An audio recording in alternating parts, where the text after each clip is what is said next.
folks, I've got a brand new guitar to show you, and I haven't made one of these for a while. This is an Ibex. An Ibex is the smallest member of my Comma series, 12 and an eighth inches across. And that, I believe, is a parlor guitar, to be played in the parlor. And this guitar has a wonderful sustain, so what I'll play is a kind of open piece so you can hear that.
So, there was a time when I thought, why can't a little guitar have a big voice? And this is it, man. This guy has such a powerful, direct, open and rich voice. I was playing this with Brad, the other half of Frog and Toad, and we were rehearsing, and I played this a little bit, and he said, man, that's as loud as any guitar you've ever made.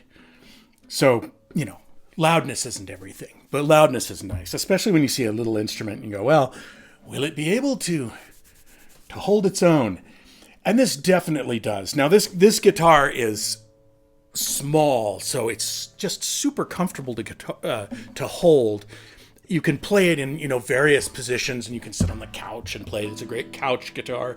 It's a great companion guitar. But this thing is going to kill in the studio because the sound is really balanced. Now, it doesn't have like the huge bass response of the larger guitars, just because it doesn't have the body volume. It doesn't have the air volume to create that, but it has a bass that is balanced with the rest of the guitar, and it's like...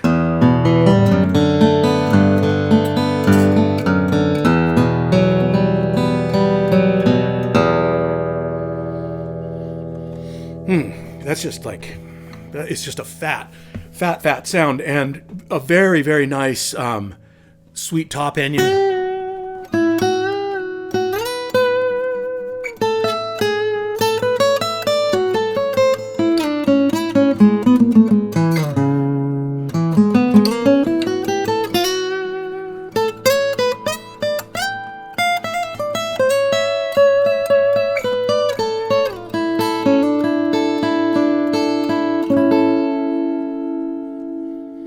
Really a singing and lyrical voice. So, I think there might be a bias against parlor guitars or little guitars in that, they're perceived as maybe sort of second tier instruments or something that you'd play at home or around the campfire or something like this. But this guitar is a grown-up guitar right here. It just happens to be very small. Now, one of the things I think that gives it a grown-up voice is that, and this is something you don't see on parlor guitars very often, is a long scale. Now, this has a multi-scale, like all my Comma series, but this is a long scale, like a 25/4 or a Martin long scale on the bass, and a 24/9 Martin short scale on the treble. And so this gives you like the sweet parlor guitar sound that you want on that top end, but it also gives it some beans. It's got some authority, And, like a guitar, I figure if it doesn't have beans, just forget about it. So this one very much has that. Like, it's a really gratifying instrument to play. And I think having the long scale on there it drives the top. This is the same scale I would put on a Sidewinder, which is a 16-inch guitar. So just think, that same amount of string energy, the same sized engine is driving a much smaller piece of wood for the top. So the response is lightning quick, and I think the directness of the sound is greater. Like this thing is just you're on top of the sound. Very, very, very gratifying to play.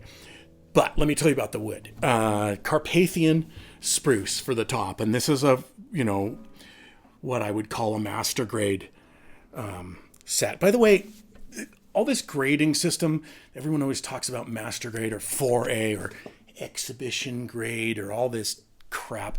It's nonsense. There's no universal standard. The best you can hope for with a grading system like that is some kind of consistency within a given vendor, right? If somebody's, selling a lot of wood and they have people who are grading it correct, they're grading it to an agreed upon standard, then that might have some meaning. But just the term master grade spoken by somebody doesn't mean anything. Usually it means I want more money for that top. But which is why I still use master grade because it sounds cool, but I only apply it to like the really good stuff. And master grade it's not just the sound, it also has to be cosmetically like really perfect. So, in my opinion. So the Wilborn standard for master grade is something that sounds fantastic. It's stiff. It's perfectly quarter sawn. It doesn't have run out, and it doesn't have any major blemishes in it at all. And the color is quite uniform. That's this top. So Carpathian spruce of the highest tier. The back and sides are Brazilian rosewood, and this is an old set. I think this thing was cut, this is probably from the 80s, judging from where I got it from. And it's a rather plain Brazilian set. It doesn't have a lot of crazy figure in it, but it's beautiful, dark chocolate brown, and it has that thing. It has the ring. It has the sound, the overtone sophistication, the nice long decay, and just sort of a sparkle, like a sparkle and a quickness that is hard to find in other woods that you find in Brazilian. The headplate is also Brazilian. The neck is my usual mahogany and ebony for the fingerboard. And bridge, that's just my favorite wood to use for these work surfaces. You can get a really pretty figured fingerboard, but one thing, we got our hands on there and it sweats and it picks up goop and they look grubby really fast. And one thing I love about ebony is it's not only is it hard and tough, which means it doesn't wear as quickly as other woods. It's very close grained, so it has very, very few pores in it. And that's nice. That's less area for gunk to get into. This guitar also has a bevel, which I haven't put on an Ibex. I don't think. Maybe I have. I don't know. But it's this is a small guitar, and you wouldn't think bevels are necessary. But the fact is, if you play this, like I played this the other day for probably 3 hours. And if I'm playing a regular guitar, I would be feeling it against my ribs and my forearm after a short amount of time. And this thing just already feels like it's broken in and it's worn. It's like an old, friendly old baseball mitt or something. Like it just fits becomes part of your body. And these bevels I make are subtle. They're small. Like I don't like the big giant ones. I just want enough to create the effect that I'm after. And then it doesn't interfere with the shape of the guitar. Speaking of which, this is the same size as my Bantam from the period series, my X-braced center hole guitar that nobody orders anymore. But anyway, it's the same shape. And I've always loved this. It looks to me like a Renaissance instrument or something. It has an exotic sort of antique look to it. The reason I designed this guitar like this is I wanted to give it a long scale, as I mentioned, and I still wanted the bridge to be in the right place. Pretty much near the widest part of the bout down here to get the maximum drive out of the top. And I designed this as a 14 fret, but this is a 13 fret. I've built a couple other Ibexes with 13 frets, and I think 13 fret is the best. It gives you the best placement for the bridge. And I also think just with the proportions of the instrument, 14 fret is going to push it out another, 5/8 of an inch, almost 3/4 of an inch. So your arm will be out that much further. Having back this way with a small guitar just feels correct. So I think I like this as a 13 fret. Let me play. Instead of talk, here I'll play a little bit.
Just a little noodly thing there.